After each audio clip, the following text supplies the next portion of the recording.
Hello दोस्तों, नमस्कार। आपका स्वागत है द कलम क्रांति में, जहां कठिन से कठिन विषयों को साधारण भाषा में समझाया जाता है, जिसके लिए आप लोग जुड़ते हैं कलम क्रांति में। और उसी के कड़ी में एक नए विषय के साथ पुनः हम आप लोगों के बीच में आए। विषय वस्तु हमारा है आधुनिक काल में लड़े गए प्रमुख युद्ध। यहाँ से अक्सर हमारे एग्जाम में प्रश्न आते हैं और मुझे उम्मीद है इस विषय वस्तु को देखने के पश्चात आपको भविष्य में जो भी एग्जाम देने वाले हैं, आपको यहाँ से प्रश्न रहेंगे तो वहाँ बेहतर कीजिएगा। इसी के कड़ी में इस विषय को बढ़िया से सुनिएगा और देखिएगा। जो भी आप आगामी तैयारी करें, जैसे बीपीएससी हो, दरोगा हो, बिहार पुलिस हो, चाहे आपको तमाम एग्जाम जिसमें कॉम्पिटिटिव जिस तरह के आते हैं, इस तरह के प्रश्न आपको वहाँ इस तरह के प्रश्न देखने को मिलते हैं। तो उसी कड़ी में देखते चलिएगा, एक एक चीज़ को बारीकी से सुनिएगा ताकि आप एग्जाम में बेहतर करें। देखिए, प्रथम है हमारा विषय आपको गिरिया की युद्ध पूछता है कब हुआ था। 1740 में हुआ था। इसमें पूछता है कि किसने किसको हराया था। याद रखना है, सरफराज को मार करके अलवर्दी खान शासक बने थे। ये अलवर्दी का वही थे जिनके समय में बंगाल आपको काफ़ी समृद्धशाली बन गए थे। तो ये इसके विषय में याद रखिएगा।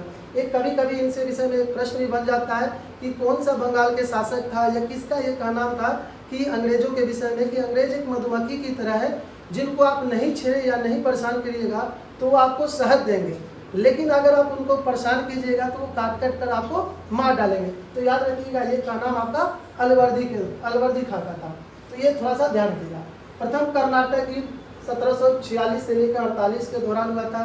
ये अंग्रेज तथा फ्रांसीसियों के बीच हुआ था। इसमें फ्रांसीसी थोड़ा आगे निकल गए थे, यानी फ्रांसीसी जीत के करीब थे या जीत चुके थे।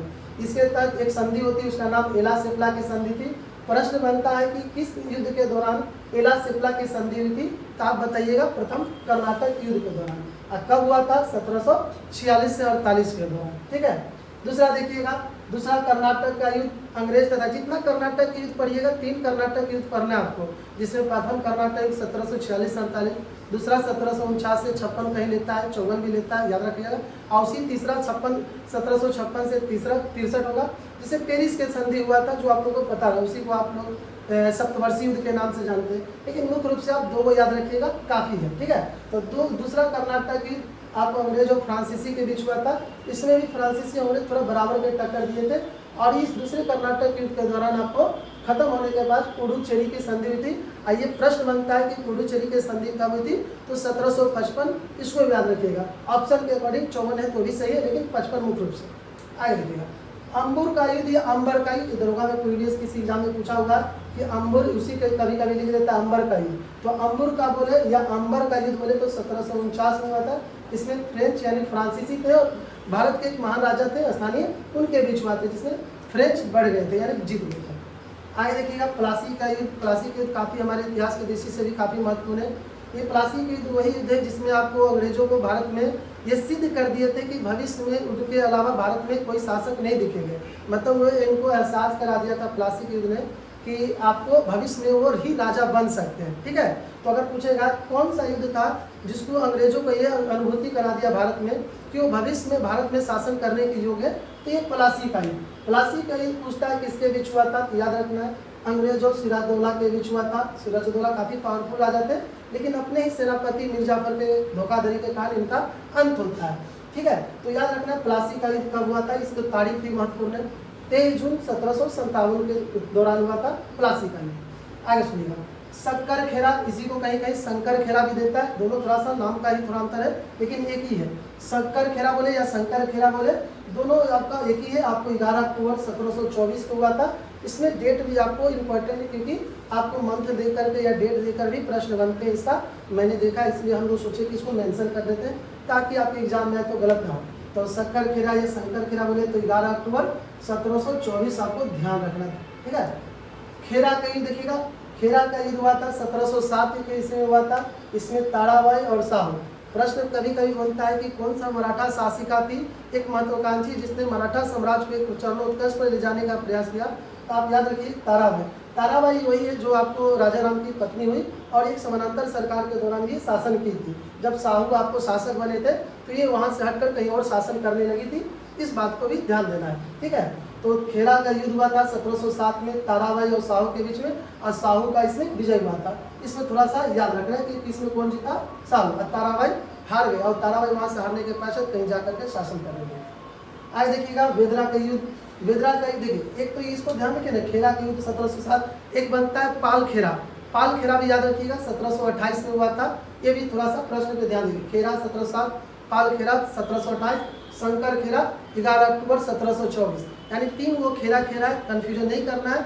अगर बोलेगा खेरा, सॉरी पहले बोलेगा आपको याद रखना है खेरा का ही, नॉर्मली खेरा तो खेरा बोलेगा तो हो जाएगा 1707, शंकर खेरा 11 अक्टूबर 1724, पाल खेरा बोले तो 1728। ये तीनों थोड़ा सीक्वेंस में याद रखिएगा, आपका काम बन जाएगा। आगे देखिएगा वांडीवास का युद्ध 1759 में हुआ था, अंग्रेज और डच देखिएगा। डच का भारत में पतन भी पूछता है, किस युद्ध के दौरान हो गया था पतन, मतलब भारत में जो भी इनकी कंपनी चल रही थी, रोजी रोटी चल रही थी, उनका पलायन हुआ किस युद्ध के पश्चात, तो अंग्रेजों ने उनको बेदरा के युद्ध में परास्त किया और उस युद्ध के पश्चात भारत से इनकी सत्ता समाप्त हो गई, ये याद रखना है। तो किस युद्ध के पश्चात, बेदरा युद्ध कब हुआ था, 1759, किनके बीच हुआ था, अंग्रेज और डच, इसमें विजय कौन है, अंग्रेज रहे। आगे देखिएगा वांडीवास का युद्ध 1760 में अंग्रेज और फ्रेंच के बीच में, और ये युद्ध भी निर्णायक रहा। इस युद्ध के पश्चात फ्रांसीसियों को भी एहसास दिला दिया कि अब हम भारत में नहीं शासन कर सकते हैं, अंग्रेजी यहाँ का मुख्य दावेदार है।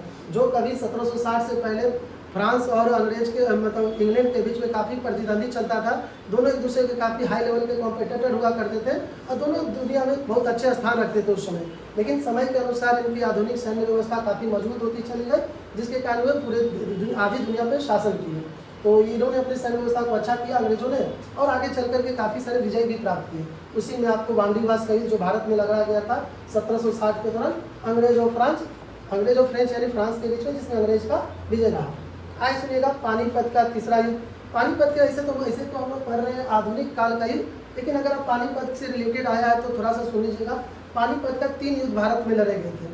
एक लड़ा गया था, पहला आपको बाबर के समय लड़ा गया था, तारीख के साथ याद रखना है 21 अप्रैल 1526 को प्रथम पानीपत का युद्ध याद रखिएगा। इसमें बाबर और इब्राहिम लोधी, इसमें बाबर का विजय रहा था और इब्राहिम लोधी का मारा गया था। ये भी प्रश्न बन जाता है कि रणभूमि यानी युद्धभूमि में मारा जाने वाला प्रथम सल्तनतकालीन शासक बोलेगा तो इब्राहिम लोधी, ये भी याद रखिएगा।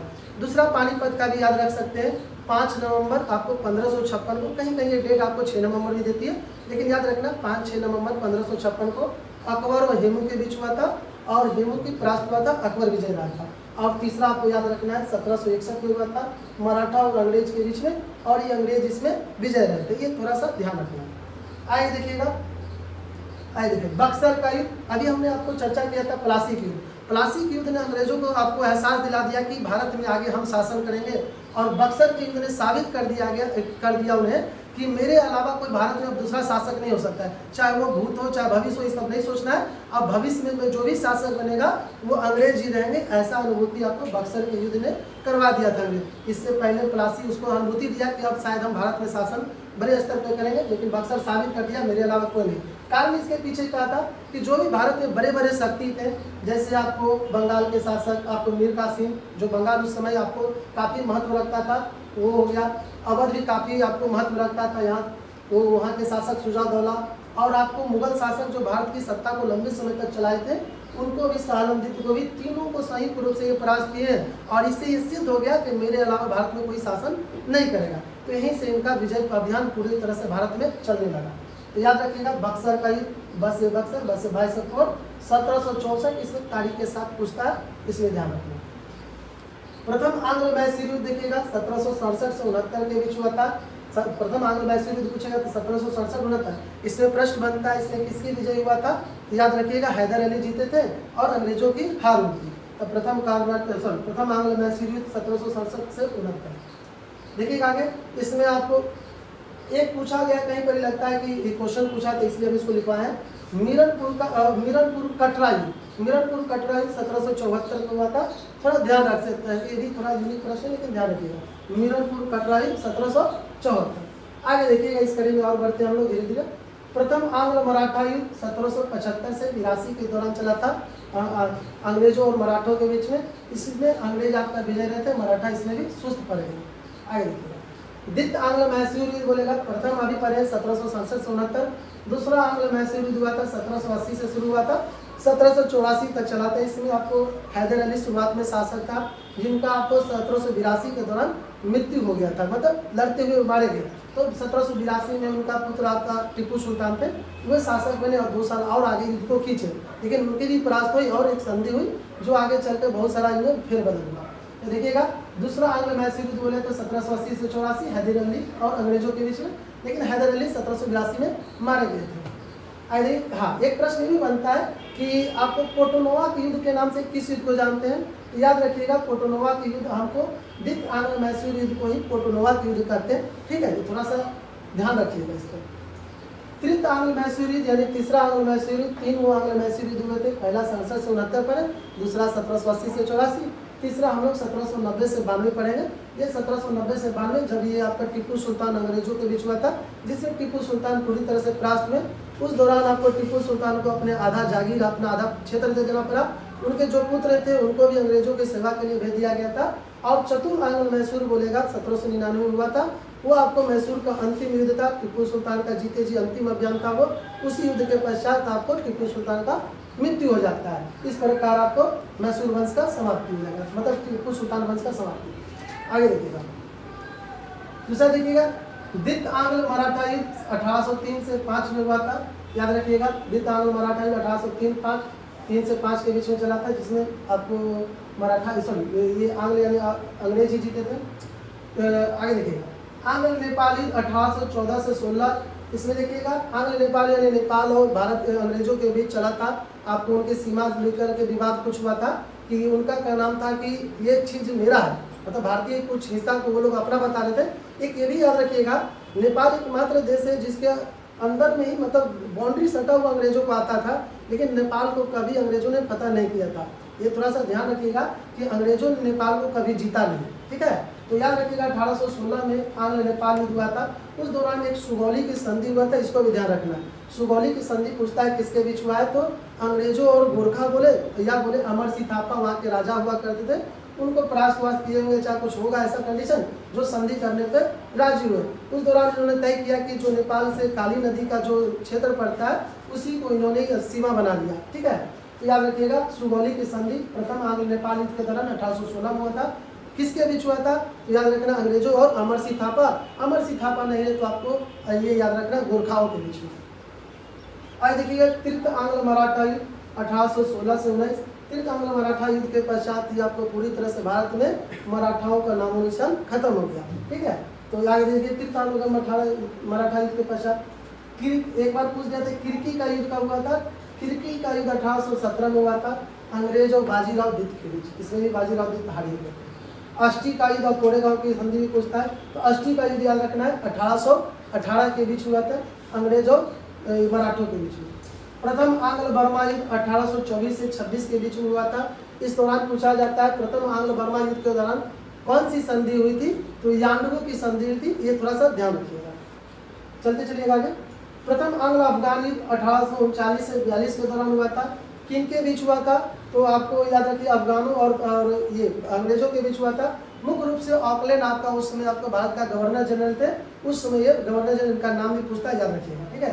पूछेगा कि प्रथम आंग्ल अफगान के दौरान जो युद्ध हुआ था उसमें भारत के गवर्नर जनरल कौन थे, तो याद रखिएगा तो ये हो जाएंगे ऑकलैंड, ठीक है। ये 1839 से 42 के दौरान। इसके पीछे में कि मतलब कुछ वक्तव्य भी दिए गए, कुछ स्टेटमेंट भी पूछ देता है कि किस व्यक्ति ने कहा था, नेपियर नाम के एक इतिहासकार थे, ये व्यक्ति थे, उन्होंने प्रथम आंग्ल अफगान युद्ध को एक अफगानी तूफान की पूंछ से तुलना किया था। बोलेगा किस व्यक्ति ने बोला था कि प्रथम आंग्ल अफगान युद्ध एक अफगानी तूफान की पूंछ है, तो आपको बताना नेपियर। एक और भी किसी अच्छे प्रश्न बना हुआ है कि एक किसी मतलब इतिहासकार का लेखन है या मतलब उनका स्टेटमेंट है कि प्रथम आंग्ल अफगान युद्ध के विषय में, क्योंकि ये युद्ध उस प्रकार है जिस प्रकार कोई पियक्कर व्यक्ति कोई दारू के ठेके पर जाता है और दारू पी के रास्ते से गुजरता है, तो रास्ते में कुछ बदमाश उसके खूब पीटते हैं। अब पिटाई खाने के पश्चात वही जो व्यक्ति है घर जाता है और अपनी पत्नी पे गुस्सा उतारता है, उसे पीटता है। तो याद रखिएगा ये कथन आपको प्रथम आंग्ल अफगान युद्ध के विषय में कहा था। किसने कहा था, तो एल्फिस्टर नाम के इतिहासकार थे, याद रखिए, ठीक है। इस तरह के प्रश्न भी बनते हैं। प्रथम आंग्ल सिख युद्ध 1845 से 46 के दौरान चला था। द्वितीय आंग्ल सिख युद्ध 1848 से 49, ये सभी आपको अंग्रेजों और सिखों के बीच चला था। चिलियावाला का युद्ध काफी बार पूछा हुआ 1849 के दौरान हुआ था, ध्यान रखिएगा। द्वित आंग्ल बर्मा युद्ध 1852 में हुआ था, अंग्रेज तथा बर्मा के बीच में हुआ था। द्वित आंग्ल अफगान युद्ध 1878 से लेकर के 80 के बीच चला था, द्वित आंग्ल अफगान युद्ध। तृत आंग्ल बर्मा युद्ध 1885 से 88 के करीब चला था, लेकिन आपको स्टार्ट हुआ था 85, तो 85 मुख्य रूप से ध्यान रखना। तीसरा आंग्ल अफगान युद्ध बोले तो 1919 में हुआ था। इसको एक संधि पूछता है कि तीसरे आंग्ल अफगान के दौरान कौन सी संधि हुई थी, याद रखिएगा रावलपिंडी की संधि हुई थी। इस प्रकार मुझे लगता है कि ये आपको जीवन में जो भी एग्जाम देने वाले हैं वहाँ अगर यहाँ से प्रश्न आते हैं तो काफ़ी बेहतर महसूस कीजिएगा। और मेरा मानना है कि सभी ग्रीन टॉपिक है और इसको आप लोग दोबारा सुनिए ताकि आपको अच्छे से याद हो सके और एग्जाम में बेहतर करें। इसके लिए आपको हम शुक्रिया अदा करेंगे कि आप लोग तेज़ी से इसको लाइक भी कर रहे हैं, सब्सक्राइब भी कर रहे हैं और थोड़ा शेयर भी कीजिए ताकि ज़्यादा से ज़्यादा लोग हमारे परिवार का सदस्य बने। इसके लिए धन्यवाद, शुक्रिया आपका।